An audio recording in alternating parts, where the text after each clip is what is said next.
पहले तो 10-20 लोग आपको कांवड़ ले जाते दिखते थे, आज आपको लाख 2 लाख लोग। क्या आपको लगता है कि ये वास्तव में कांवड़ यात्रा है? ये कांवड़ यात्रा नहीं, नशे का व्यापार है। ये घर को तबाह करने का, एक जहर लाने का प्रोसेस। ये कांवड़ नहीं, धर्म को बर्बाद करने का, गंगा को गंदा करने की एक नीति है। अमरनाथ में 5 दिन में बिल्कुल विलुप्त हो गए। प्रकृति ही स्वयं परमात्मा शिव है जो अपने आप को बदल सकती है। कोरोना काल के अंदर मानव नहीं गए, 38 दिन शिवलिंग महाविशाल के रूप में दर्शन दिए। आजकल बड़ा ट्रेंड है कि लोग डाक कांवड़ ले जाते हैं, एक दिन में ले आते हैं, गाना गाते हुए जाते हैं। एक साधारण कांवड़ आती है, तो किसका महत्व ज्यादा?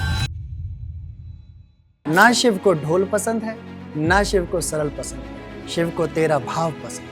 माँ दुर्गा, माँ काली और माँ पार्वती, अंतर क्या है?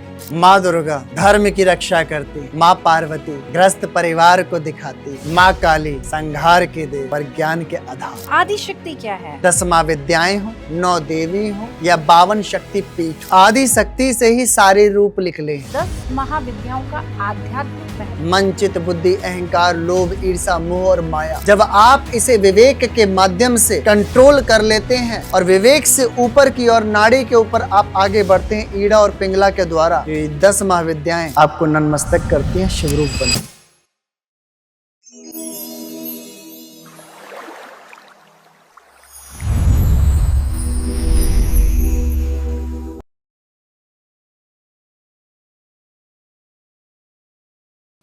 राधे राधे। आज की स्पिरिचुअल जर्नी में हम जिनके साथ आज हैं, जिनके साथ विषय की, धर्म की, ज्ञान की चर्चा करेंगे, उनके साथ मैंने पहले भी चर्चा की है, पर इतनी बढ़िया थी और आप लोगों का रिस्पॉन्स इतना बढ़िया था कि आज फिर वो यहाँ पर हैं। और मुझे लगता है कि जितना ज्ञान देवियों के ऊपर, धर्म के ऊपर, सत्य के ऊपर, वो ऑफ कैमरा इतनी अच्छी बातें करते हैं, इतना सत्य बोलते हैं, मेरा मन करता है कि ये ऑफ कैमरा ही चलता रहे और ऑन कैमरा ना हो, तो धर्म के बारे में असली सत्य तो पता चलेगा। तो ज़्यादा समय ना लेते हुए हमारे महाराज जी जो गद्दी संभालते हैं, वो आज दिल्ली में भी है उनकी, शाहजहानपुर में भी गद्दी है उनकी, और एक बहुत सरल व्यक्तित्व के व्यक्ति हैं जो बड़े आराम से, तसल्ली से आपकी बात सुनते हैं, समझाते हैं। तो मैं स्वागत करती हूँ महाराज एकनाथ जी का। राधे राधे महाराज जी। श्री सीताराम। आप दोबारा आए, मेरा सौभाग्य, मुझे बहुत अच्छा लगा, आपने समय दिया। आप जो बातें करते हैं, आप ऑफ कैमरा तो चीज़ों को बड़े आराम से कहते हैं कि ये गलत हो रहा है, ये सही हो रहा है, ऑन कैमरा चीज़ें थोड़ी सी ट्विस्ट हो जाती है। आजकल सावन आ रहा है और हमारे धर्म में बहुत ज़्यादा प्रचार है कि हर कोई, पहले तो 10-20 लोग आपको कांवड़ ले जाते दिखते थे, आज आपको लाख 2 लाख लोग दिखेंगे। सारा ट्रैफिक रुक जाता है, लोगों को परेशानियाँ शुरू हो जाती हैं, लड़ाई झगड़े होते हैं, दंगे, लिटरली दंगे होते हैं, गोलियाँ भी चलती हैं। तो क्या आपको लगता है कि ये वास्तव में कांवड़ यात्रा है या इसका कोई इतिहास भी है या लोग शोशे में कर रहे हैं इसको? ये कांवड़ यात्रा नहीं, ये कांवड़ यात्रा नहीं है। ये नशे का व्यापार है, निर्यात और आयात है। अच्छा। ये कांवड़ नहीं, ये घर को तबाह करने का, एक जहर लाने का प्रोसेस है। ये कांवड़ नहीं, ये धर्म को बर्बाद करने का एक शुरुआत है। ये कांवड़ नहीं, गंगा को गंदा करने की एक नीति है। ऐसा लोग सोचते हैं, पर ऐसा है नहीं। सच की धारा पर चलना बड़ा कठिन है, जो चल जाता है वो पार हो जाता है। श्री परशुराम महाराज भगवान रूपी नारायण के अवतार जी ने भी कावड़ उठाई। अच्छा। रावण ने भी अपने गुरु के लिए कावड़ उठाई। आदि भगवान शिव शंकर जी महाराज जी को भी शांत करने के लिए भी आदि देवताओं ने कावड़ उठाई। परंतु आज वो कावड़ उठाने वाले वैसे तत्व के लोग नहीं हैं। केवल मनोरंजन, तमाशा, हंसी मजाक, नाच गाना आदि पर टिक गया है। मेरा सनातन ये नहीं, मेरा कावड़ ये नहीं, और ना ही ये सब सत्यम शिवम सुंदरम शिव स्वीकार करते हैं। ये सब अभी जो चल रहा है बेकार है। इसमें नियम धारी जो लोग हैं वो शायद कुछ प्राप्त कर लेते हैं, परंतु जो कावड़ आज के वक्त पे आप देख रहे हैं, एक भीड़ बन गई है, एक कंपटीशन बन गया अन्य धर्म को गिराने के लिए। बस वही है, उसमें लड़ाई झगड़ा हो जाता है, मार पिटाई हो जाती है, बहुत बुरा हो गया। तो वाकई में कावड़ का कोई इतिहास है वास्तविक? लोगों ने, हमने यही सुना है बचपन से, कावड़ लेके आनी है, गंगा जी से जल भरना है और शिव भगवान पर चढ़ाना है, आपकी कोई मनोकामना है, पर इसका कोई वास्तविक धार्मिक इतिहास है? हमारे सनातन में जो हिंदू तत्व है या हिंदू संस्कृति है, इसके अंदर जो भी क्रियाकलाप है, इसका जड़ इतिहास मौजूद है ग्रंथ और शास्त्रों में। मार्कंडेय पुराण, सारे पुराणों में महाबलिष्ठ पुराण कहा जाता है। इस पुराण के अंदर श्री परशुराम महाराज जी ने गंगा मैया ब्रज घाट से, जिसको ढाई घाट या गढ़ गंगा भी कहते हैं, ब्रज घाट आज मशहूर है, ब्रज घाट से गंगा जी को उठाकर बागपत के एक शिवलिंग है जिसको महामंदिर कहते हैं, वहां पर चढ़ाकर दुनिया के लिए शांति के लिए एक प्रार्थना मांगी थी और वो पूरी हुई भी। इसी रूल ऑफ रेगुलेशन को मानकर कांवड़ियां अपने जीवन में लागू करते हैं तो आगे बढ़ जाएंगे। इतिहास है, जब शिवजी महाराज जी ने आलाहल जहर को अपने जिस्म में पिया और जिस्म तेजस्वी गर्म हो गया तो उसको शांत करने के लिए आदि देवताओं ने गंगा मैया का उठाकर और शिवलिंग पर चढ़ाकर स्नान कर कर शिव के तत्व को सरल करा। शांत नहीं कह सकता, सरल करा, उसके तत्व को ठंडा करा। तो आज भी देखिए जितने भी कांवड़ियां हैं वो हरिद्वार से जल उठाते हैं और नीलकंठ की ओर ले जाते हैं और शिवजी को स्नान कराते हैं। जो नीलकंठ नहीं गया गंगा जी लेकर, वह कावड़ अधूरी है, बेगानी है, अच्छा, पूरी नहीं है। और जो कावड़ उठाकर लाकर आज अपने माँ बाप पे चढ़ा रहे हैं, वो भी सावधान हो जाएं, न्याय नहीं है, अन्याय है। मतलब? किसी शास्त्र में नहीं लिखा कि आप अपने कावड़ उठाकर अपने माँ बाप को स्नान करवाओ। अच्छा, कावड़ उठाया हुआ पुण्य फल, पुण्य प्रताप, पुण्य तेज शिवलिंग पर ही है, अन्यथा किसी पे नहीं। किसी वेद पुराण में ये नहीं लिखा कि शिवलिंग माँ बाप हैं। हाँ, भगवान माँ बाप हैं। जो आप तप कर कर आ रहे हो, जो आप पुण्य कर कर आ रहे हो, जो आप प्रताप लेकर आ रहे हो, और इस बीच के अंदर आप जो गंदगी कर रहे हो, जो अन्याय कर रहे हो, जो सिगरेट पी रहे हो, जो दारू पी रहे हो, या किसी गाली गलौज कर रहे हो, क्या वो नहीं जुड़ रहा उस जल से? और वो जल आप अपने माँ बाप पे चढ़ा रहे हो तो क्या वो नहीं भोगेंगे? भोगेंगे। तो सावधान, जो हमारी संस्कृति है, जो हमारे रीति रिवाज हैं, आप उसके आधार पर चलें। नहीं चल रहे हैं, आज देखिए अमरनाथ में क्या हुआ, पिघल गए, क्या हुआ। ये पर्यावरण आपको संकेत दे रही है कि मान जाओ मानवो, जो हमारी नीति है, जो हमारी विधि है, जो हमारी युक्ति है, उस युक्ति और नीति और विधि के आधार पर तुम मुझसे मिलो। तुम अपने आधार, अपनी युक्तियां, अपने रूल ऑफ रेगुलेशन हम पर लाकर ना मिले, नहीं तो वो दिन दूर नहीं जब सारे तीर्थ लुप्त हो जाएंगे और हमारा हिंदुत्व केवल सनातन के नाम पर ढकोसला बना रहेगा। वो बढ़ भी रहा है धीरे धीरे धीरे। मुझे कहीं लगता है, अब आप देखिए अमरनाथ में बिल्कुल विलुप्त हो गए, तो इसका मतलब 4 दिन में, 5 दिन में इस साल हो गए तो अगले साल तो हो सकता है बने भी ना। मैं ये कहता हूं मानवों का जाना कम कर दीजिए। कोरोना काल के अंदर मानव नहीं गए, 38 दिन शिवलिंग महाविशाल के रूप में दर्शन दिए, आदि पर्वतों ने दूर से ही दर्शन दिए, पर्यावरण अपने आप ही शुद्ध हो गया। मानव कहते हम कर रहे हैं, तुम कुछ नहीं कर रहे हैं। प्रकृति अपना नियम खुद बना सकती है, क्योंकि प्रकृति ही स्वयं परमात्मा शिव है, परमात्मा भगवान है, जो अपने आप को बदल सकती है। इसलिए आज देखिए हाहाकार मची है हवाओं में, बारिशों में, क्योंकि प्रकृति तुम्हें बार बार संकेत दे रही है, सुधर जाओ, सुधर जाओ। महाराज जी, आजकल बड़ा ट्रेंड है कि लोग डाक कावड़ ले जाते हैं, एक दिन में ले आते हैं, गाना गाते हुए जाते हैं, सब बहुत लोग साथ जाते हैं। एक साधारण कावड़ आती है, तो किसका महत्व ज्यादा है? जो पवित्र होकर शिवलिंग पर जल चढ़ा दे। ना शिव को ढोल पसंद है, ना शिव को सरल पसंद है, शिव को तेरा भाव पसंद है। अब सावन आ रहा है, बहुत से लोगों के मनों में इच्छा होगी कि हम कावड़ लेके जाएं, तो जो व्यक्ति पहली बार कावड़ उठा रहा है, विशेष नियम उसके लिए क्या होते हैं? देखिए, मैं आज बहुत तगड़ी बात बोलने जा रहा हूं आपके मंच से, अन्य धर्म को लेकर, और हमारे धर्म में भी थी। जब मेहंदीपुर बालाजी जाते थे लोग, 15 दिन पहले प्याज लहसुन छोड़ते थे, धरती पे लेटते थे, पराई स्त्री का, अपनी स्त्री का संग नहीं करते थे, और एक ही बाथरूम का उपयोग करते थे, हनुमान चालीसा जपते थे, फिर मेहंदीपुर बालाजी जाते थे, वहां से भी आकर 40 दिन नियम करते थे। अन्य धर्मों में भी यही है। मुस्लिम धर्मों में जब मक्का मदीना जाते हैं उससे पहले वजू जो भी उनका रीति रिवाज हो तो वो करते हैं। ऐसे ही अन्य धर्मों में रीति रिवाज है, परंतु आज हमारा हिंदू बिगड़ गया है। कावड़ जाना है, माँ बाप को पता ही नहीं, 5-10 मिनट पहले मम्मी मैं कावड़ उठाने जा रहा हूँ, वो फोन आ गया, मैं अपने दोस्तों के साथ जा रहा हूँ, ये हिसाब नहीं। हिसाब क्या है? 11 दिन पहले ही शिव जी के मंदिर नंगे पैर जाना शुरू करें। अपने माँ बाप को, अपने रिश्ते नातों को समझाएं कि मैं ये हिसाब किताब करने जा रहा हूँ अपने लिए और अपने जीवन के लिए, कि शायद मेरे जीवन में कुछ कठिनाइयां जो सरल हो जाएं शिव उपासना करने से।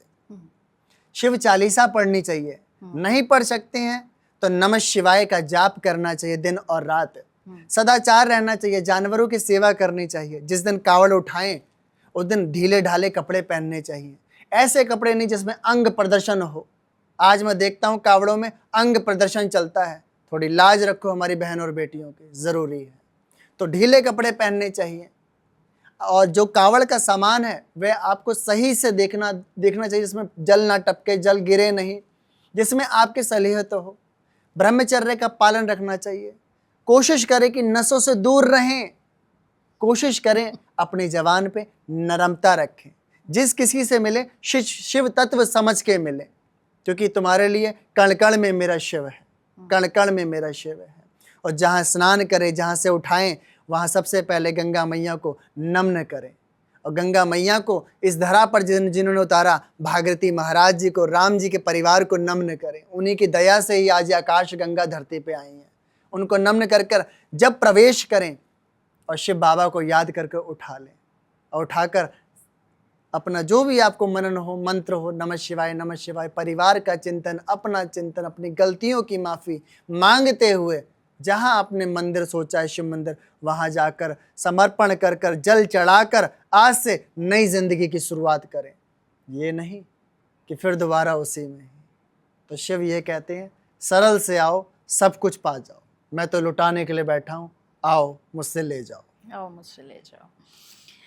कावड़ में नंगे पैर चलते हैं, नंगे पैरों का क्या महत्व है? नंगे पैर की महानता ये है कि जब आप कच्ची जमीन पे चलते हैं तो उसमें से आपको मिनरल्स, प्रोटीन, बहुत सारी चीजें मिलती हैं जो धरती के खनिज विभाग के अंदर हैं। परंतु आज तारकोल है, आंखें कमजोर हो जाएंगी। पहले उसमें कच्ची मिट्टी होती थी। हाँ, आप जमीन के तत्व से जुड़ जाएंगे। हाँ। आप में नरमता आ जाएगी, आपका भाव गिर जाएगा, अहंकार आपका उड़ जाएगा। परंतु तारकोल पे चढ़ोगे लाला, फल के पड़ जाएंगे, आंखें वीक हो जाएंगी। थोड़ी समझदारी, थोड़ी समझदारी। अब माहौल चेंज हो गया। हाँ, हमने जब भी देखा है कि पुरुष ही कावड़ उठाते हैं, हमारे शास्त्रों में कहीं है ऐसा कि महिलाएं कावड़ उठा सकती हैं? क्योंकि उठाती नहीं है। देखिए, हमारी संस्कृति के अंदर और हिंदुत्व के अंदर महिलाओं का वर्चस्व पहले भी था और है और रहेगा। तो कावड़ केवल पुरुष नहीं, महिलाएं भी उठाती हैं। मेरी एक बिटिया है सोनीपत की, जिसने कावड़ उठाई, और उसके साथ उसकी एक नातिन भी जो 3 साल की थी, उसने भी कावड़ उठाई। सबसे छोटी कावड़ उठाने वाली में उसका नाम आज भी दर्ज है। अच्छा। तो महिलाएं कावड़ उठाती हैं, और मैं सच कहता हूँ, जितनी वो मान मर्यादा में रहती हैं, जितने वो अपने ऊपर संस्कार रख कर आगे बढ़ती हैं, उतना शायद पुरुष नहीं कर पाते। पुरुष कहीं ना कहीं डगमगा जाते हैं। पर मैं अपने भाइयों को कहूँगा, मैं तुम्हारे साथ हूँ, अब मत डगमगाना, शिव की उपासना कर कर पार हो जाना। तो मतलब शास्त्रों में कहीं निहित नहीं है कि महिलाएं नहीं उठा सकती? कहीं शास्त्र में लिखा नहीं, कहीं शास्त्रों में नहीं लिखा है। शिव जी गंगा जल से ही क्यों खुश होते हैं? बाकी भी बहुत जल हैं, बाकी भी नदियां हैं हमारी कई, ऐसा क्या है? शिव की, देखिए, शिव बाबा की जो सबसे प्रिय हृदय में निवास करने वाली धर्म पत्नी थी, वो गंगा माई थी। अच्छा। गंगा माई।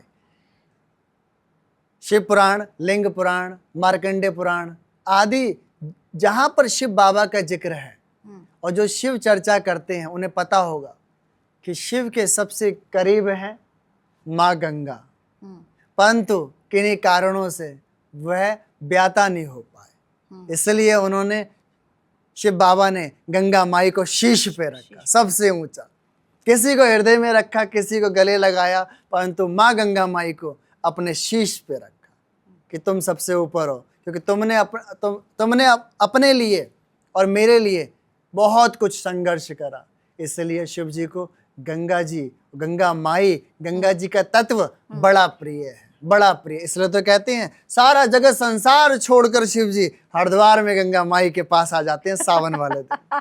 आजकल तो मीम्स भी बड़े बड़े अच्छे अच्छे ग्राफिक्स एआई के थ्रू बन रहा है, बड़े अच्छे कि शिव जी को गंगा से मिलने जाना है। अ, ये जो हम शिव जी को जल चढ़ाते हैं, इसका आध्यात्मिक और वैज्ञानिक कोई महत्व है या सिर्फ एक कल्पना है हमारी? नहीं, ये कल्पना नहीं। मैं हर बात को कहता हूँ, मेरे मेरे वेद पुराण शास्त्र उपनिषद से निकली हुई हर चीज कोई कल्पना नहीं, कोई काल्पनिक कहानी नहीं, हकीकत है, वजूद तक मिलाने तक की बात है। जब शिव जी को हम जल चढ़ाते हैं, आध्यात्मिक यही सार है कि असल का जो जल तत्व है, जो हमारा ज्ञान है, वह शिव तत्व से मिल जाए तो मोक्ष की प्राप्ति है। अच्छा। तो बाहरी तत्व के वैज्ञानिक आधार पर जब हम अपने हाथों से जल चढ़ाते हैं तो हमारे अंदर जो ईगो है, जो घमंड है, जिसके कारण घर में कलेश, तनाव, ये परेशानियां चलती हैं, वह चंद्रमा तत्व से मिलकर विलीन होने के बाद हमारी टेंशनें खत्म हो जाती हैं, हमारी एंजाइटी गायब हो जाती है, हमें सुंदरता मिलती है, हमें मार्ग मिलता है, हमें प्रसन्नता मिलती है, मान सम्मान और उन्नति मिलती है। ये वैज्ञानिक आधार है। माँ दुर्गा, माँ काली और माँ पार्वती हमारे लिए तीनों एक सी हैं। एक आम व्यक्ति के लिए तीनों एक सी हैं, उनको लगता है देवी हैं, सब एक हैं, पर क्या अंतर क्या है? माँ दुर्गा धर्म की रक्षा करती हैं, माँ पार्वती ग्रस्त परिवार को दिखाती हैं, माँ काली संहार की देवी पर ज्ञान के आधार पर। तो तीनों तत्व का इस धरा दुनिया में अलग अलग प्रभाव है। पार्वती मैया का लेखन पढ़ेंगे तो गृहस्थ परिवार के लिए अपने जीवन को त्याग दिया, पति के सुहाग के लिए, पति के मान सम्मान के लिए अपने आप को न्यौछावर कर दिया। दुर्गा मैया ने धर्म की नीति को अखंड बैठाने के लिए त्रिकुटा पर्वत पर बैठकर उस ईगो वाले व्यक्ति, नाथ संप्रदाय के व्यक्ति का संहार कर धर्म की स्थापना करी। माँ काली ने जगत संसार को बचाने के लिए, समेटने के लिए, सब कुछ वैसा ही रूपांतरण करने के लिए एक संहार रूपणी का या महिषा वर्धनी का रूप धारण कर आगे बढ़ी। परंतु ज्ञान के तत्व पर ज्ञान माँ काली दे सकती है, अन्यथा और कोई। अच्छा, और कोई ज्ञान माँ काली ही देंगी। माँ काली दे। आदि शक्ति क्या है? सभी देवियों में उसी शक्ति का स्वरूप क्यों माना जाता है? आदि शक्ति से ही सारे रूप निकले हैं।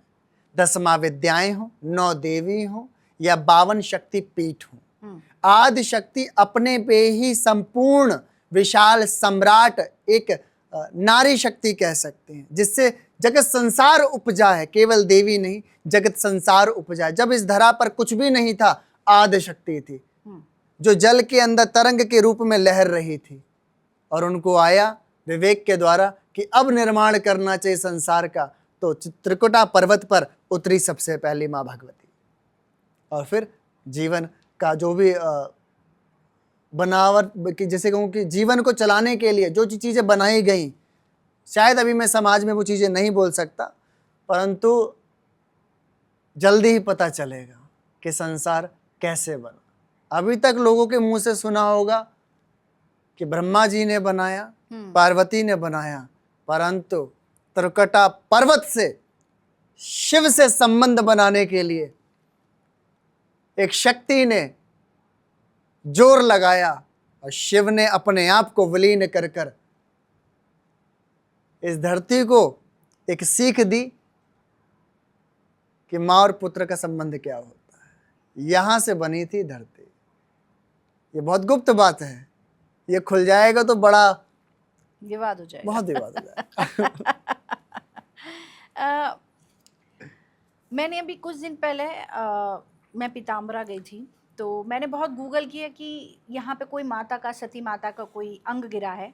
तो मुझे किसी ने बोला कि, मैंने कहा 51 शक्तिपीठ है, मुझे वही पता है। बोले नहीं 101 शक्तिपीठ है, वो गुप्त हैं, वो बताए नहीं है। हाँ। जो मेजर बॉडी पार्ट्स थे उनके बारे में शक्तिपीठ है, बाकी नहीं है। तो वाकई में 51 है कि 101 है क्या? ये 52 है। 52 है। इस पे भी विवाद है मेरे रील्स के अंदर। हाँ। महाराज 51 बोला गया है, 51 ही है शास्त्र में है। हाँ। अरे मेरे 9 सीखियों, अभी आप वेद पुराण शास्त्र ग्रंथ उपनिषद जो पढ़ रहे हैं शायद मुगलों के द्वारा खराब करा हुआ पढ़ रहे हैं, परंतु हमने तो गुरु तत्व के आधार पर पढ़ा है, रहस्यमय शक्तियों के आधार से सुना है। 52 पीठ भी बहुत जल्दी समाज में जागृत हो जाएगा। और मैं यहाँ कहता हूँ शारदा मैया दूसरा 52 पीठ है। लो बोल के भी जा रहा हूँ यहाँ से, मैयर वाली काली मैया 52 फीट है। मैयर वाली काली माता जिनको शारदा का रूप कहते हैं वह 52 पीठ है। आज आपके पॉडकास्ट में खोल गया, अभी तक मैंने नहीं बताया था 52 पीठ कौन सा है। तो शारदा मैया का कहाँ है? मैयर में। ये मैयर कहाँ पड़ता है? उत्तर प्रदेश में। अच्छा, 52 पीठ जहां पर सारी शक्तियां उनसे मिलने जाती हैं, ऐसी देवी हैं। अच्छा, जिनको पिंजरों के अंदर जाल के अंदर रखा गया देवी के।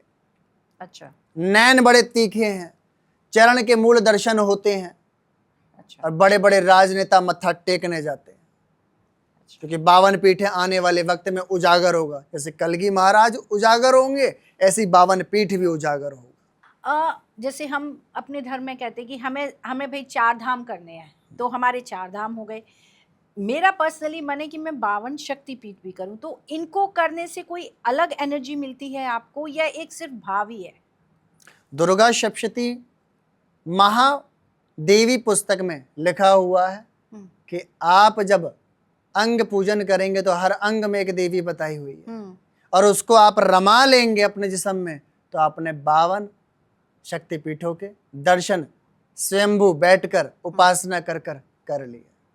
अच्छा, पहले हमारे साधक उपासक कहीं नहीं जाते थे, बैठकर आराम से जो शास्त्र है, जो फॉर्मूलेज हैं, उसको अपने ऊपर उतार कर दर्शन करते थे और निहाल होकर अपने गृहस्थ परिवार को चलाते थे। और यही करना चाहिए। आने वाले वक्त में गुप्त नवरात्रि है, 15 जुलाई से शुरू है गुप्त नवरात्रि। तो कहूँगा गृहस्थ परिवार वाले इस गुप्त नवरात्रि में अपने हाथ और पैर मत बढ़ाना पूजा की तरफ, बर्बाद हो जाओगे, कंगले हो जाओगे, घर की देवी भाग जाएगी उठ के। अच्छा। क्योंकि गुप्त नवरात्रे गृहस्थ परिवार के साधकों के लिए, साधकों के लिए, तांत्रिकों के लिए, अघोरियों के लिए, औगणों के लिए, कपालियों के लिए, मंत्रिकों के लिए है, गृहस्थ परिवार के लिए नहीं। हम 10 महाविद्याएं बड़ा सुनते हैं, रोज फेसबुक इंस्टाग्राम पे एक रील आ जाती है, आप 10 महाविद्याएं सीखें। तो लोग सीख भी रहे हैं, मुझे नहीं आइडिया क्या सीख पाते हैं उसमें, कि 10 महाविद्याओं का आध्यात्मिक महत्व क्या है? 10 महाविद्याएं संसार के अंदर श्री माँ बंगलामुखी, माँ धूमावती, माँ मातंगी, माँ कमला, माँ काली, माँ तारा, ऐसे ही माँ के और भी रूप हैं। ये बाहरी रूप हैं, परंतु हर चीज बाहर से आंतरिक रूप में उतारने की बात करी थी। 10 महाविद्याएं, 10 हमारे अंदर ऐसी ऊर्जा हैं जिस पे आप फतेह पा लेते हैं तो आप ही 10 रथ हैं। 10 चीजों को एक ही रथ पे बैठाकर चलाना ही दशरथ रूप है। इसलिए दशरथ जी को महातपस्वी कहा जाता था। अच्छा, ऐसे उनका नाम दशरथ नहीं था। उन्होंने 10 मंडलों के मालिक थे, अपनी इंद्रियों पे काबू कर रखा था। मन, चित्त, बुद्धि, अहंकार, लोभ, ईर्षा, मोह और माया।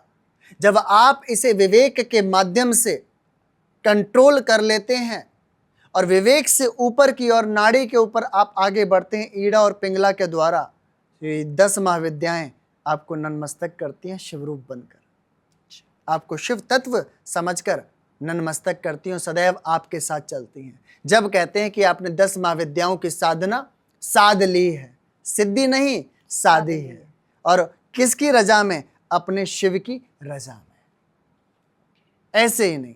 और ये रजा करना इतना आसान नहीं, रोम रोम उखड़ जाते हैं।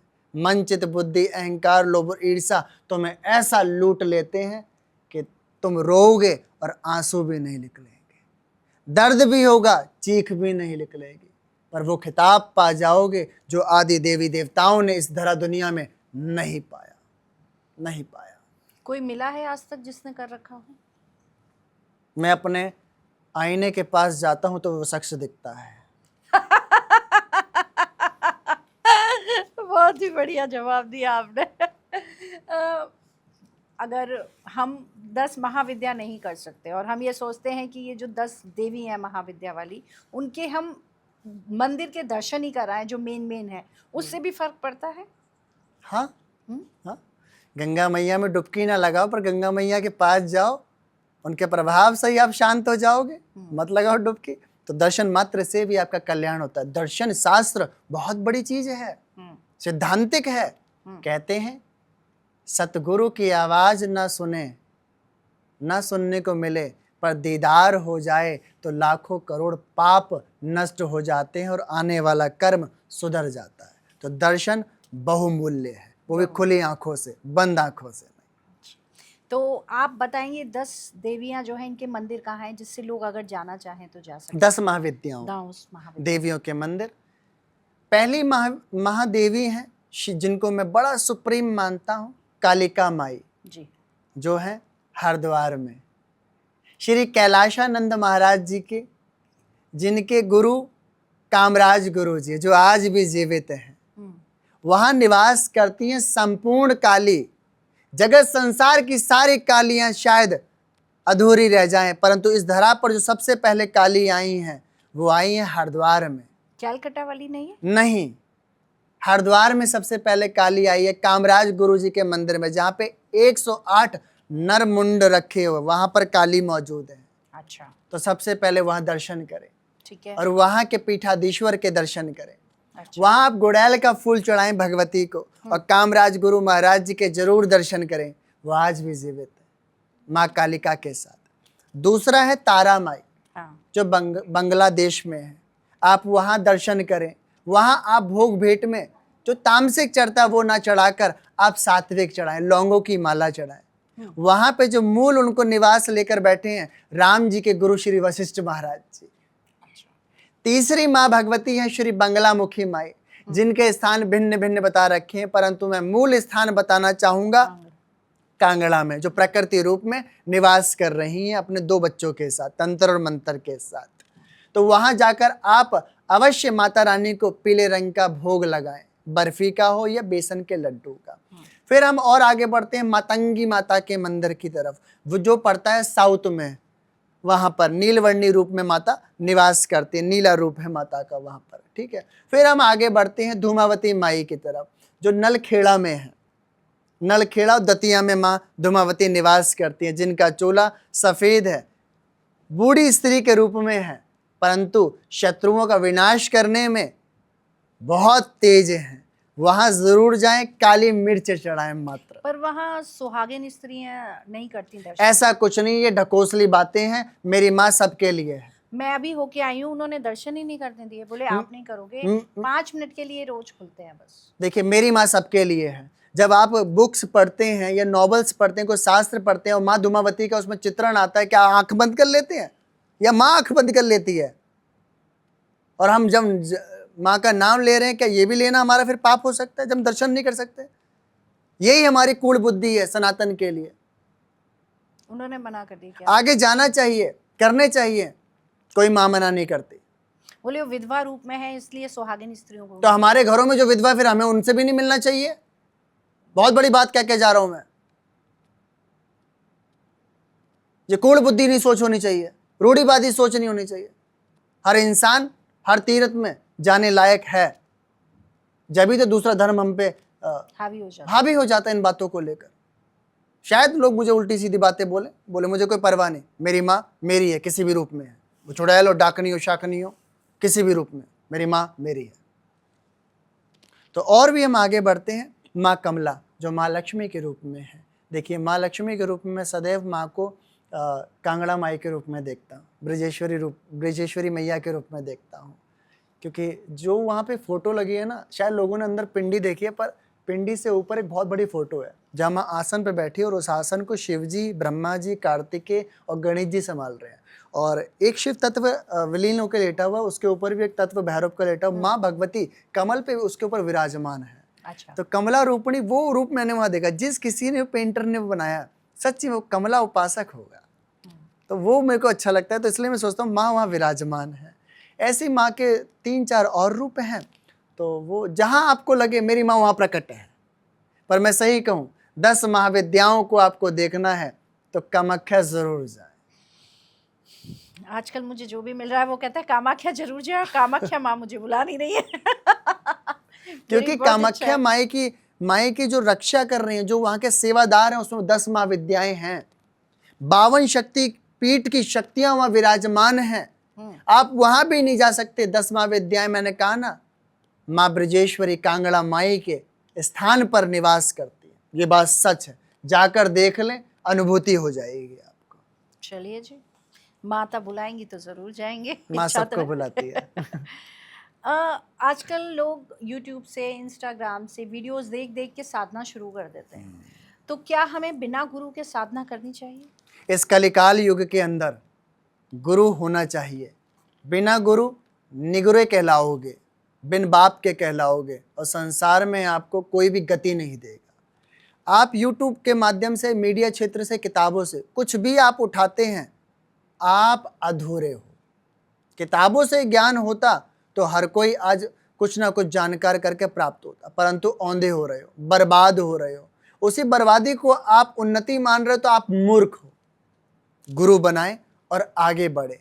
जिन्होंने अपनी ज़िंदगी में ऐसी हरकतें कर ली हैं और उनके माँ बाप चाहते हैं कि उनकी औलाद बच जाए, तो एक कार्य कर लेना, 2.5 किलो खड़ा नमक ले आना, और उस खड़े नमक में आधा किलो गौमूत्र देसी गाय का मिला देना, पूरे घर के अंदर पोछा लगाना। जहाँ वो औलाद सोती है या वो पूजा पाठ करता है, वहाँ पे ज़रूर मंगल शनि छींटा मारना इसी घोल का।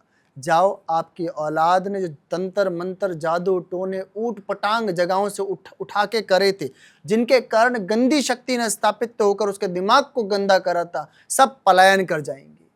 अच्छा। सब पलायन कर जाएगी। अजमाया वो उपचार है। हाँ, आजकल लोग बहुत जल्दी इन्फ्लुएंस हो जाते हैं कि मुझे इसको नुकसान पहुंचाना है। आप बिलीव नहीं करेंगे, मेरे पास ही रोज़ 10-5 फ़ोन आते हैं कि मैडम आप ज्योतिष करती हो तो आप वशीकरण कर दो, कि मैंने आपने गलत नंबर मिला लिया।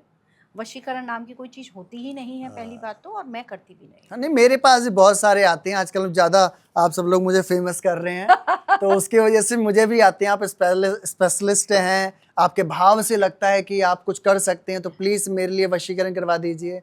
तो मैं वशीकरण करता नहीं हूँ, परंतु आज आपके माध्यम से बता देता हूँ, जिनकी बहन बेटियाँ वशीकरण हैं, जिनके भाई वशीकरण हैं, जिनके घर परिवार बर्बाद हो चुका है वशीकरण के बदौलत, तोड़ बता देता हूँ। मात्र 3 बार करना, टूट जाएगा। 7 तुलसी के पत्ते लें, 21 काली मिर्च लें, मिट्टी के प्याले में रखें। जिस व्यक्ति के ऊपर हो रखा हो उस व्यक्ति की फोटो रखें, नहीं तो उसका नाम पुकारें, और ये मंत्र याद रखें, त्रिम फट त्रिम फट त्रिम फट त्रिम फट। 21 बार इस मंत्र को बोलें और उस प्याले को देखते रहें। बाद में ये सारी सामग्री जिस पे वशीकरण हो रखा है उसे खिला दें। वो व्यक्ति तुम्हारे पास नहीं भी है, इस सारे सामान को उठाकर उसकी फोटो के साथ पीपल के पेड़ में जाकर रख देना और कहना, पीपल वृक्ष पे विराजमान यक्ष देवता, उसका वशीकरण तोड़ दो, घर परिवार से हम सबको एक कर दो, दया करो। अच्छा, इससे तोड़ हो जाएगा। बिल्कुल, ये शनिवार की रात्रि में 6:30 बजे के बाद करना है। वशीकरण टूटेगा, और टूट जाए तो मेरे सिद्ध बाबा की पगड़ी ले आना और लड्डू ले आना, जाओ, और टूटेगा, गारंटी है 101%। महाराज जी, पहचान क्या है कि इसके ऊपर? देखिए, हम जैसे मेहंदीपुर बालाजी जाते हैं तो वहाँ हमें लोग दिखते हैं, वो झूम रहे हैं, उनके ऊपर आत्माएं हैं या कोई नेगेटिव एनर्जी है, पर इसका क्या पहचान है कि भाई इसके ऊपर तंत्र कर रखा है? आजकल तो हर आदमी कहता है मैं परेशान हूँ, और सामने वाला कहता है आपके ऊपर तंत्र कर रखा है। देखिए, आदमी के हालात 3 तरीके से परेशान होते हैं, अपने कर्मों से, तंत्र से, ग्रहों से, चौथी चीज ही नहीं है। अब जो ग्रहों से परेशान है वो तंत्र का इलाज करवा रहा होता है। हाँ, ये दिक्कत हो जो गई। तंत्र से परेशान है वो ग्रहों का इलाज करवा रहा होता है। जो कर्म से परेशान है वो ग्रहों का इलाज। तो कॉम्बिनेशन मिल नहीं रहा। पहले तो जानो आप किन 3 तरीके से परेशान हो। ग्रहों से परेशान रहोगे तो आपके घर के अंदर हल्के फुल्के कलेश चलेंगे। मंगल शनिवार वाला कलेश चलेगा। कुछ चीजें आपको पसंद नहीं आएंगी, कुछ दालें पसंद नहीं आएंगी, कुछ कलर्स पसंद नहीं आएंगे, तो ग्रह का आधार है। ठीक है। तंत्र का आधार बड़ा स्पष्ट रूप से समझाते हो। घर के अंदर अचानक से बाथरूम की स्मेल आएगी। अच्छा। बाथरूम कितना क्लीन होगा, अचानक से आ जाएगी हवाओं के अंदर। दूसरा, गंदे सपने आने शुरू हो जाएंगे आपको, नग्न अवस्था में, बच्चे के या मरो के। तीसरी अवस्था है, आप जब सो के उठोगे तो आपको लगेगा आपको किसी ने बहुत पीटा हो। आंखें दर्द, शरीर दर्द, सिर दर्द, ये तंत्र का प्रभाव है नजर के आधार पर भी। चौथा स्टेप पे मैं आगे बढ़ता हूं, घर परिवार के अंदर कुछ पनप नहीं पाएगा, विकसित नहीं हो पाएगा, रुक जाएगा, थम जाएगा, है ना। ये तंत्र वशीकरण सब में आता है। बहन बेटियां अचरित्र हो जाती हैं, ना चाहकर भी वो कहती हैं हमारी नजरें अपने ही रिश्तों में भाइयों पे गलत हो रही हैं। ये वशीकरण के द्वारा, ये तंत्र के द्वारा करवा दी जाती है। या बाथरूम में जाकर अपने ही अंग से गलत प्रक्रियाएं होना शुरू हो जाती है।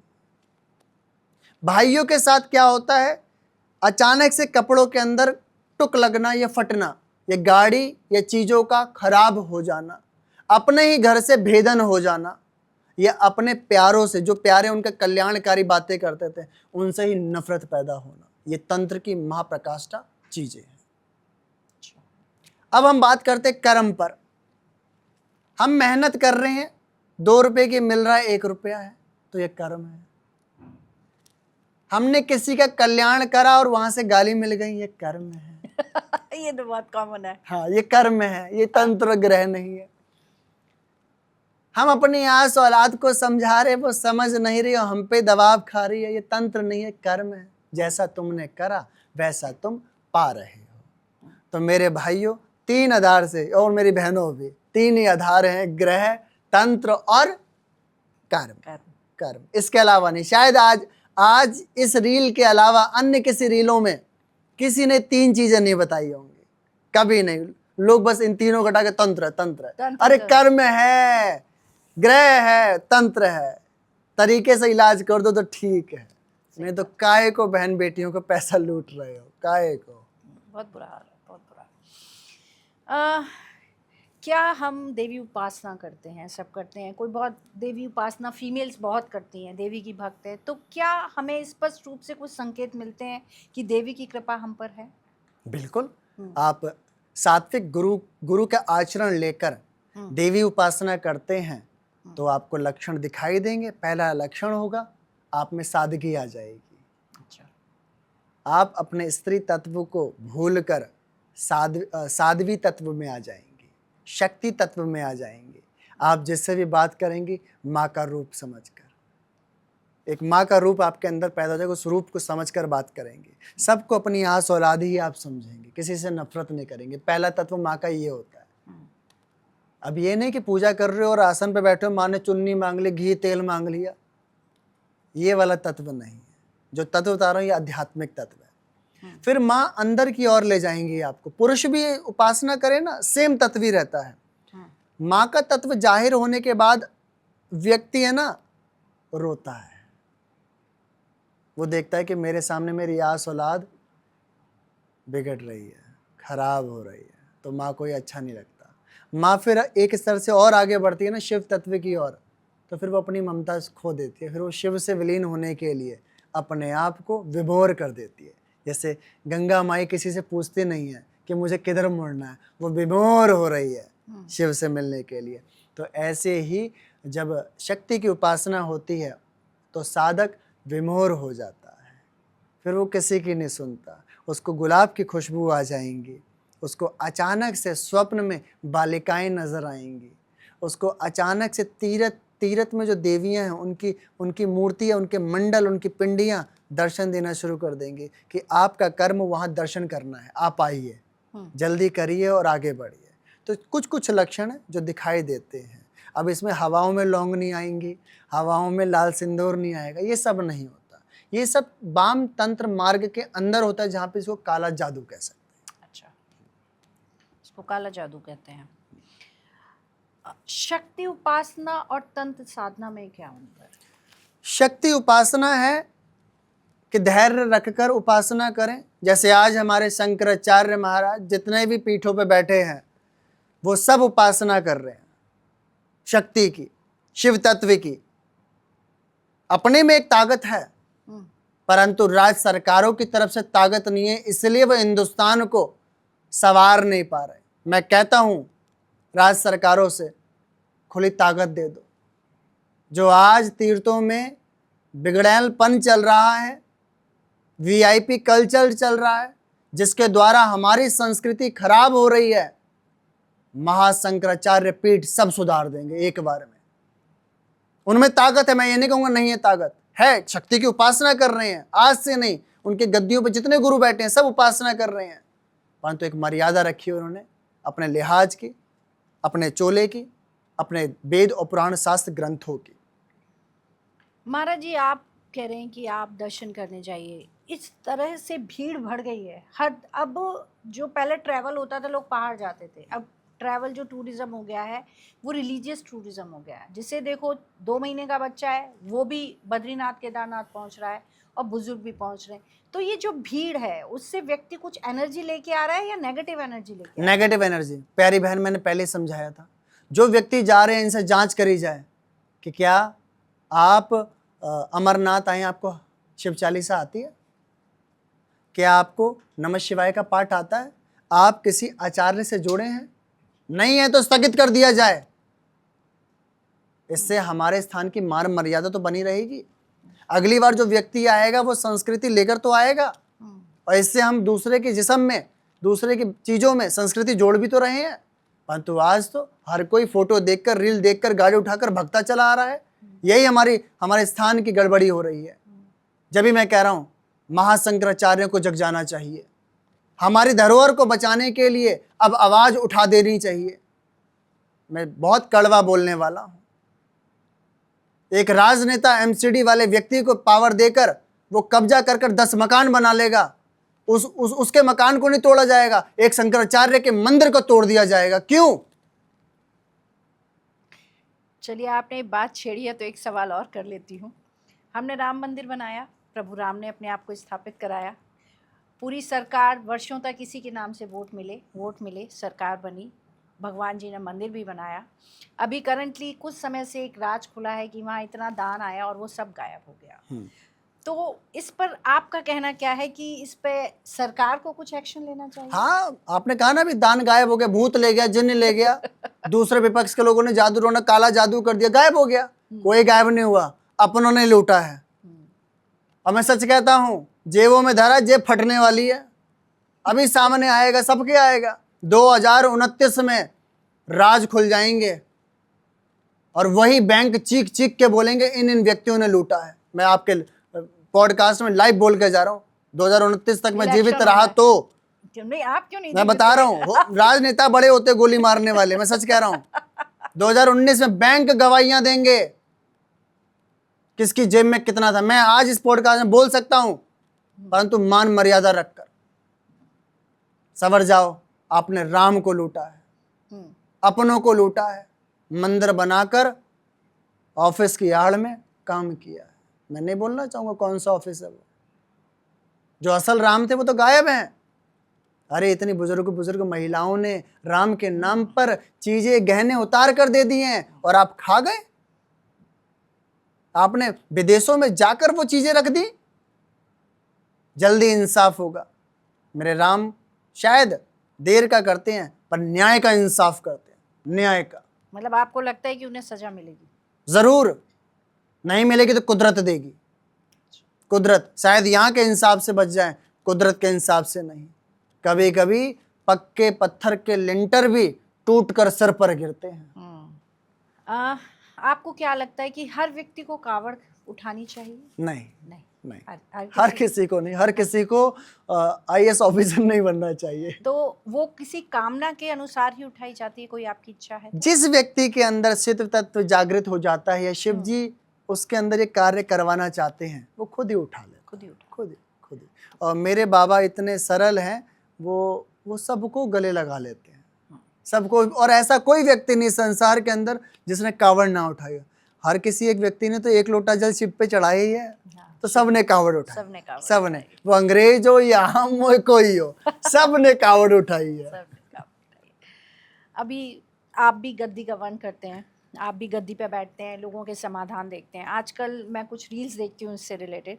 तो अभी कल मैं एक रील देख रही थी, तो उसमें एक पंडित जी जो समाधान कर रहे थे वो बैठे थे और किसी स्त्री को कोई समस्या थी, भूत था क्या था, तो उसके हाथ पकड़ के वो उसे हाथ को चूम रहे थे। तो उसके ऊपर बहुत बड़ा विवाद हुआ कि इन संतों की क्या ऑथेंटिसिटी है जो लोग जा रहे हैं और पैसा लुटा रहे हैं। हाँ, ये बहुत बड़ा सवाल है कि देखिए, किसी चीज़ को मैं पक्का नहीं कह सकता कि किसने सर्टिफाई किया है या क्या नहीं किया है, परंतु जब किसी के पास कोई एनर्जी है, जैसे मेरी प्यारी बहन, मैं अपने ऊपर ही लेता हूँ, मेरे पास जो एनर्जी मेरे गुरु महाराज जी की है और कुछ कुदरती जन्म से मेरे पास है, बाकी मैंने संत महात्मा और वैरागियों की सेवा करी है तो उन्होंने गिफ्टेड दे दी मुझे। ठीक, मेरे सामने कोई भी अपराध शक्ति खेलती है या होती है किसी के जिस्म में। अभी एक केस आया हुआ है, वो पूरा परिवार आए थे, 3 बहनें थी, 2 भाई थे, माँ बाप थे, बैठे थे, वो दिखाने आए थे कि मेरी बेटियों की शादी नहीं हो रही है। परंतु जैसे ही मैंने उनकी एक बेटी की तरफ निगाह करी जिसका नाम अलका था, वो तेज से चीखने लग गई। उनका परिवार हैरान कि महाराज ये तो कभी हुआ ही नहीं, और चीख कर बोलती है कि मैं फलानी मरी हुई लड़की हूँ इनके घर की, जो इस पे इतने दिनों से बैठी थी और शादी नहीं होने दे रही थी। उन्होंने बताया कि हाँ, हमारे मामा की लड़की वो जल के मरी थी। वो कह रहे इतने दरबारों में कि कभी नहीं चीखी, या यहाँ क्यों चीखी? क्योंकि हमारे ऑरा में, हमारे मंडलों में या हमारे सिनेरियो में जो कोई भी गंदी शक्ति आएगी वो चीखेगी, चिल्लाएगी। हमने उसका स्पर्श भी नहीं करा, ना उसे छुआ। जैसे आप बता रहे कि कोई हाथ से चूम रहा है या ऐसे ठीक करता है, आई डोंट नो, मैं इस पर यकीन नहीं करता और ना मैं समझता हूँ। आप में ताकत है तो मंत्र चिकित्सा के द्वारा भेदन कर कर आप दूर से उसे ठीक कर दोगे।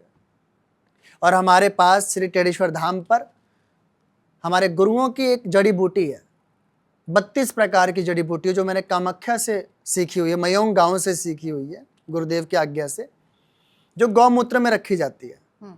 और उस लिक्विड को आप किसी भी पोजेस्ट व्यक्ति पर, जिसपे भूत लगा हो, कुछ भी प्रॉब्लम, यहाँ तक वशीकरण हो, एक ड्रॉप छींटा मार दें या पिला दें, वो तत्काल एनर्जी हट जाएगी। अच्छा। उस ड्रॉप को आप घर के अंदर यूज करते हैं पोछे के रूप में, आपके घर में तंत्र मंत्र जादू टोना लगेगा नहीं, ये गारंटी मेरी है। अच्छा। आप अपने रोजी रोजगार पे छिड़कते हैं, माई का लाल कोई शत्रु आपके ऊपर कुछ कर दे, कुछ नहीं होगा। वो बूटी ऐसी है, 32 प्रकार की बूटी का उपयोग करवाता हूँ और आज तक करवाता हूँ, और महीने में मात्र 18 ही बोतलें बन पाती हैं हमसे, ज्यादा नहीं। इसका असर बहुत सारे लोगों ने अपनी लाइफ में देखा है। यहाँ तक केवल वो तंत्र और मंत्र को ही नहीं हटाती है, जो बच्चे नहीं पढ़ाई कर रहे हैं उस तरफ भी फोकस करवाती है। उसके अंदर सेंस ऐसा है। धन लक्ष्मी नहीं आती तो उसके लिए भी एक दिन है कि उसमें आप उपयोग करें तो आपको धन लक्ष्मी भी अट्रैक्ट होगी। 32 प्रकार माने 32 प्रकार की जो आपकी समस्याएं, उसका समाधान वो लिक्विड पदार्थ एक पल में कर देगा। क्योंकि इस धरा दुनिया में 90% पानी है और हमारे जिस्म में भी 90% है, इसलिए वो लिक्विड बनाया कि 90 तो सॉल्व होगा, 10 तुम्हारे कर्म के आधार। तो उसका कुछ चार्ज होता है या फ्री? उसका जो एक चार्ज है वो है 700 रुपए 1 लीटर का। अच्छा। अब लोगों को ज्यादा लगे कम लगे वो अपना भाव कर लो, हमारा 700, पर यही पेटेंट मैं किसी और को बेच दूं, बहुत सारे लोग मुझसे कहते हैं वो इसकी रकम 11,000 रुपए लगा रहे हैं। और यही चीज मैं बताता हूँ, फरवरी में एक बुक क्या लगता है, बुक फेयर लगता है, ज्योतिष लगता है, हाँ, तो वहाँ बड़े बड़े ज्योतिष आते, बड़े बड़े टूल्स लेके आते हैं। मेरा भी लगा था वहाँ पे, मैंने दिव्य पर्चे खूब बनाए थे लाखों लोगों के वहाँ पे, पूरा जो वहाँ पे, आपने बताया, अच्छा मैं जानती नहीं थी, जो वहाँ स्टॉल थे ना सारे, सारे हिल गए थे पूरे, ऐसे ऐसे भूत खिलाए थे वहाँ मैंने अंग्रेजों के ऊपर भी। अच्छा। हाँ, बहुत करवाए थे वहाँ, बहुत वीडियो मेरे पास। तो वहाँ पे ना एक बहुत अच्छे आचार्य हैं, मैं उनका नाम नहीं जानता, परंतु उनके पास एक टूल था जिससे वो एनर्जी स्कैनर, हाँ, तो वो कहते हैं मैं राहु के एनर्जी करूंगा। तो मेरे चेले भी मुझे ले गए कि महाराज जी वैसे गेटअप चेंज हटा दीजिए, आप नॉर्मल बन के चलिए, देखते हैं उनका टूल सही है नहीं है। आप तो ठीक हो, उन्हें विश्वास था, मैं ठीक हूँ, ठीक गए। तो उन्होंने जैसे वो पूरा खुल गया और सबके ऊपर करा ना, तो राहु नेगेटिव जा रहा था, जैसे मेरा करा वो रुका ही नहीं। मैं भी करती हूँ। वो उन्होंने बोला, वो व्यक्ति बोल रहा है जो ये व्यक्ति है ना, इसका राहु बड़ा उच्च का है। हाँ। अब वो उच्च का क्यों था? क्योंकि जो 32 प्रकार की बूटी है ना, वो स्प्रे करके में आता था। राहु, जब आप इस विद्या से जुड़ते हैं ना, तो आपका राहु बहुत प्रोमिनेंट होना चाहिए। हाँ, जो राहु भी अच्छा होगा जब भी आप ये तंत्र मंत्र, अपराशक्ति जब भी आप कर सकते हैं। तो राहु जिनका उच्च होता है उनके पास पराशक्तियां होती हैं, देव शक्तियां होती हैं। हाँ। सुपर नेचुरल पावर्स उनके अधीन नहीं कह सकता, दोस्त बनकर साथ रहती हैं, दोस्त बनकर साथ रहती हैं। कोई भी सिद्धि का दाता बनता है तो विधाता उसके साथ हो जाता है। और शायद मेरे गुरु महाराज जी ने मुझे ऐसा समझा, मैं भी दाता तो नहीं पर सब मेरे हैं, मैं समझता हूँ और मैं सबका। चलिए जी, बहुत अच्छी बात आपने कही। आजकल गृहस्थी में महिलाएं शिव उपासना बहुत करती हैं, तो क्या छोटी छोटी गलतियां होती हैं जो हम ना चाहते हुए भी कर जाते हैं? क्या गृहस्थ व्यक्ति को ध्यान रखना चाहिए? सावन में हम्म। मुर्गा जरूर घर बनाना, प्याज लहसुन लाकर दबाकर खाना, शराबी ठेका मत भूलना। हाँ, ये सब हरकतें करोगे ना हाँ, तो सब गवा दोगे। ऐसी चीजों को तो मना करते हैं लोग, परंतु लोग छुपकर करते हैं। सावन में ज्यादा कहते हैं हम नहीं मानते सावन, ठेके से पंप जोड़ लेते हैं अपना चिकन की दुकान से अपना खाना पीना कंटिन्यू जोड़ लेते हैं। आप तो अपनी अधोगति कर जा रहे हो, आने वाली पुश्तों की आप ऐसी तैसी कर जा रहे हो। ऐसा क्यों? ये नहीं है सावन में करना। मैं तो कहूंगा वैसे करना ही नहीं चाहिए। सावन माने सूक्ष्म, सब कुछ ठहर जाता है, सूक्ष्म हो जाता है, हर जगह एटमॉस्फेयर पानी जैसा हो जाता है। बिल्कुल, आप अपच हो जाएंगे, आपका शरीर खराब हो जाएगा। इसलिए खतरनाक चीजों से आपको दूर रखा जा रहा है। हरी सब्जियां भी खाना बंद, क्योंकि उसमें कीड़े पनप रहे हैं। क्या बोला गया? आलू खाएं। दही भी खाना बंद हो जाता है, कीड़े बैक्टीरिया ज्यादा बन जाता है, आपका शरीर खराब हो जाएगा। क्या बोला है? शिव से जुड़े, शिव जी को चढ़ा दें, जो भी चीज ऐसी है वो समर्पित, सब कुछ चढ़ा दें। तो मेरी बहन बेटी मेरे भाई जो सावन की उपासना कर रहे हैं, सुबह स्नान करें, पहले एक बाल्टी में गंगा जल डालें, फिर जल डालें और स्नान करें। स्नान के बाद अपने कपड़े पहन लें, जो भी आप साफ सुथरे पहन सकते हैं। अपने घर में एक लोटा जल रखें, स्टील का नहीं, पीतल का या तांबे का। तांबा है तो दूध नहीं डालना, पीतल में आप दूध और गंगा जल डाल सकते हैं, और तांबे में साधारण जल डालें, मीठा जरूर डालें। नंगे पैर हो सके, अब नहीं स्कूटर से लोग चल देते हैं, ससुरे मैं क्या करूं, तो धीरे धीरे आप नंगे पैर जाएं मंदिर की ओर, नंगे पैर, और नमः शिवाय का उच्चारण करें, और अपने अपने घर परिवार की आस औलाद का चिंतन जरूर करें। चिंतन कर कर शिवलिंग के ऊपर जल चढ़ाएं। लोग कहते हैं गणेश जी पे चढ़ाओ, सबसे पहले शिव बाबा पे। शिव में ही सारे स्वरूप हैं, शिवलिंग पे ही। चढ़ाते वक्त नमः शिवाय नमः शिवाय नमः शिवाय नमः शिवाय का चिंतन करें। उसके बाद मंदिर से ही जल भरकर गणपति भगवान को, पार्वती मैया को, कार्तिकेय नंदी धर्मराज को, सुंदरी देवी को, नाग देव को, फिर शिवलिंग पर आप चढ़ाएं जल। ये पूरा मतलब आपका कहना है कि आप शिवलिंग पे जो जल चढ़ा रहे हैं घर से ले जाएं, सीधा शिवलिंग पर, और बाकी सबके लिए मंदिर जल लेकर फिर आप चढ़ाएं। पर जैसे जॉब वाले लोग हैं, सावन में सुबह जॉब जाना है, तो लोग सवाल ये करते हैं कि हम शाम को भी जाके पूजा कर सकते हैं? सावन पूरे समय आप जल चढ़ा सकते हैं, ऐसा कोई नहीं कि आप एक पल सुबह ही चढ़ाएं। मेरे शिव हर समय आपके लिए मौजूद है। क्या आप मेरे शिव के लिए हमेशा मौजूद हैं? नहीं, आप लालच के लिए, फरेब के लिए, मांग के लिए मौजूद हैं। मेरे बाबा जिस तरीके से मौजूद हो ना, आप हो जाओ पूरी सौरत दे देंगे मेरे बाबा, जैसे रावण को दे देते, क्योंकि रावण पूरा समर्पित था। पूरा समर्पित। एक कमी थी कि मुझे मोक्ष चाहिए, जाने का रास्ता नहीं था उसके पास, एक अहंकार के कारण। बस शिव बाबा को सावन में जब समय मिले, जो घर पे सब्जी पड़ी उठाओ और जाके शिव जी के रख देना, बाबा सब स्वीकार करेगा। वो आलू हो, बैगन हो, टिंडा हो, जो सब्जी हो। मैं सच कहता हूँ, बाबा के प्रति जो जल हो वो चढ़ा देना। जो धन से परेशान है वो बाबा के पास गन्ने का रस 5 किलो लीटर जल में मिलाकर चढ़ाए। 5 लीटर, याद रखना, सीधा गन्ने का रस नहीं, 5 लीटर जल के अंदर 1 लीटर गन्ने का रस चढ़ाए। जो बहन बेटियां गर्भ धारण नहीं हो पा रहा है, वो शिवलिंग के पास 5 पीली कौड़ी टच कराकर नमः शिवाय का पाठ पढ़कर, जल चढ़ाकर, लाल कपड़े में बांधकर घर ले अपने मंदिर रख दो। जाओ, गोद हरी होगी शिव बाबा की दया से। जो बहन बेटी अपनी काया से परेशान है, जिनके जीवन में तंदुरुस्ती नहीं आई है, शरीर निडल हो गया, ये बेड पे ही पड़े हुए हैं, उनके परिवार वाले 2 तांबे के लोटे नए लें, लोटों पे कलावे बांधे, स्वास्तिक बांधे, जल भरें, एक बतासा डालें, नंगे पैर उस व्यक्ति के नाम से बोलते हुए चले जाएं, शिवलिंग के ऊपर एक धार से चढ़ा दें। महामंत्र आता है महामृत्युंजय का, तो पढ़ें, ओम त्र्यंबकम यजामहे सुगंधिम पुष्टिवर्धनम और वारुक में वंदनार्थ मृत्युर्मुक्षी महामृतार्थ, ये पढ़े। संपुट के साथ भी पढ़ सकते हैं। ओम भूर्भुवः स्वः ओम त्र्यंबकम यजामहे सुगंधिम पुष्टिवर्धनम और वारुक में वंदनार्थ मृत्युर्मुक्षी महामृतार्थ ओम भूर्भुवः स्वः ओम जूम ओम होम जूम सः सः ओम जूम, ऐसे भी पढ़ सकते हैं आप। नहीं आता है तो नमः शिवाय पढ़कर उस व्यक्ति का नाम लेकर जल चढ़ाकर धारा से जैसे जल छूटे, धारा से जल छूटे, थोड़ा सा जल ले लें, बाबा दया करना, जल ले आए,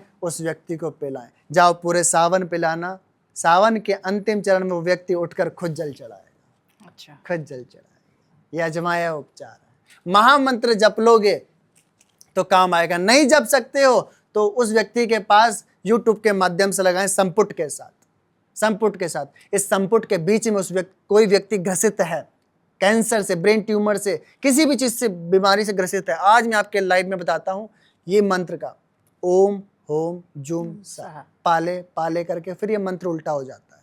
जहाँ पाले पाले लिखा है उस व्यक्ति का नाम लिख दिया जाए और 1.25 लाख जाप कर कर शिवलिंग, पार्थिव शिवलिंग, मिट्टी का बनाए हुए शिवलिंग पर जल अभिषेक कर कर गंगा जी में प्रवाहित कर दिया जाए समर्पण की भावना से, जाओ वो व्यक्ति ठीक होता है। बड़े बड़े उपाय आपने बड़े आराम से बता दिए। महाराज जी, हम शिवलिंग जाते हैं, मंदिर जाते हैं तो डमरू बजाते हैं, डमरू का क्या महत्व है वहाँ? डमरू आप शब्द की भाषा में एक साधारण यंत्र है, परंतु इसी से ही व्यंजन और स्वर निकले थे। इसी डमरू से भिन्न प्रकार के मंत्र और साबर उपासना के तंत्र निकले थे।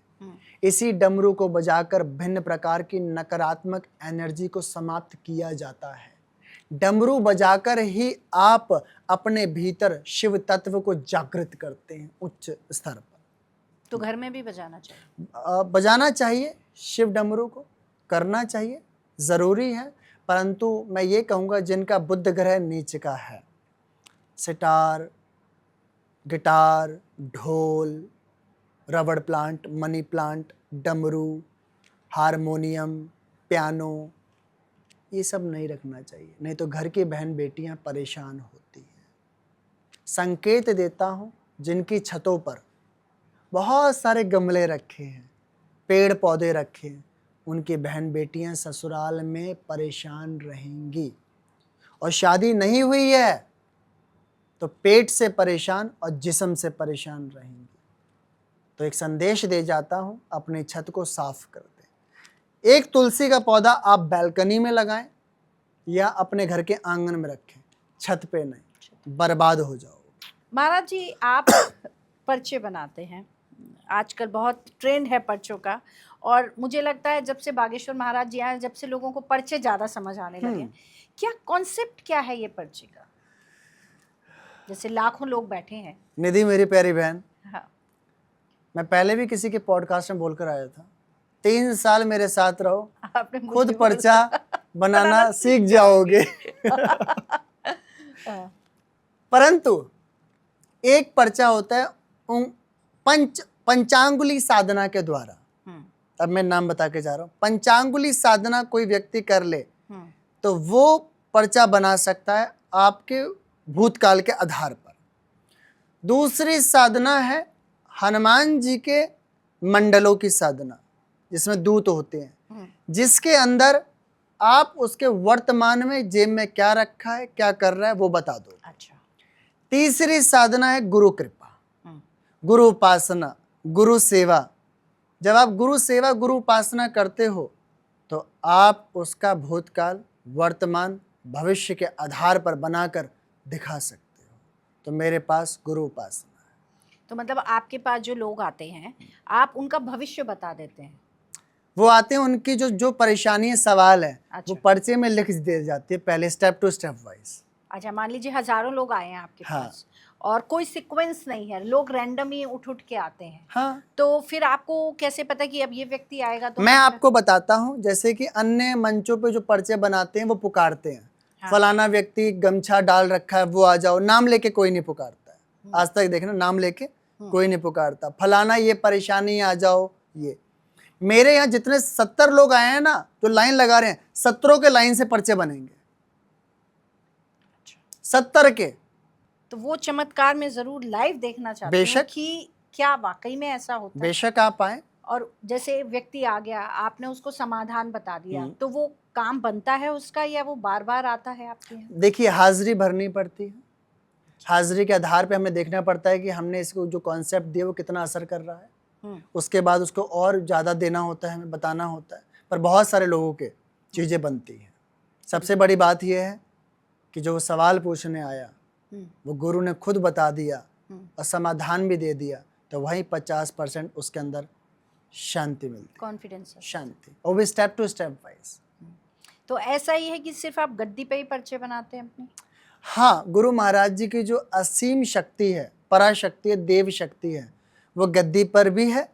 और कभी-कभी होता है, गुरु महाराज कहीं पे भी मौज काट देते हैं। ये गुरु महाराज जी के आधार पर है। कोई मुझसे कहे ज़बरदस्ती कि बताओ, दिखाओ, नहीं हो पाएगा। मैं साफ कहता हूँ, नहीं, मैं मदारी नहीं, जहाँ आप बोलो मैं बंदर ना चाह दूँ, नहीं। मेरा सनातन मेरे लिए दुर्लभ है। मेरा जब बाबा कहेगा, जब। मैं बाबा का दास हूँ, आप सबका नहीं। आज की चर्चा हमारी महाराज जी के साथ रही। आज मैंने और कुछ नया जाना और साथ-साथ ये भी जाना कि हम धर्म से कहाँ विमुख हो रहे हैं, कहाँ हमें उसमें और इन्वॉल्व होने की और उसको सही समझने की ज़रूरत है। तो मैं जितना भी महाराज जी के लिए कहूँ कम है। प्रभु ने चाहा, राधा रानी ने चाहा तो दोबारा फिर आएँगे, फिर हम बात करेंगे। बहुत कुछ है जानने के लिए हमारे पास जो सत्य है और हम हमेशा सत्य की खोज करते हैं। तो महाराज जी आप यहाँ आए, बहुत-बहुत धन्यवाद आपका जो आपने समय निकाला। श्री सीताराम। इस बार की चर्चा धर्म पर थी, अगली बार किसी और पर चर्चा करेंगे। अपना ध्यान रखिएगा, सदा खुश रहिएगा। इस पॉडकास्ट से आपको कैसा लगा? मुझे उम्मीद है आपको बहुत अच्छा लगेगा क्योंकि मुझे बहुत अच्छा लगता है महाराज जी के साथ कन्वर्सेशन करना। आपका ज्ञान बढ़ा होगा, हमें कमेंट करके ज़रूर बताइएगा। इस चैनल को लाइक और सब्सक्राइब ज़रूर करिएगा। राधे राधे।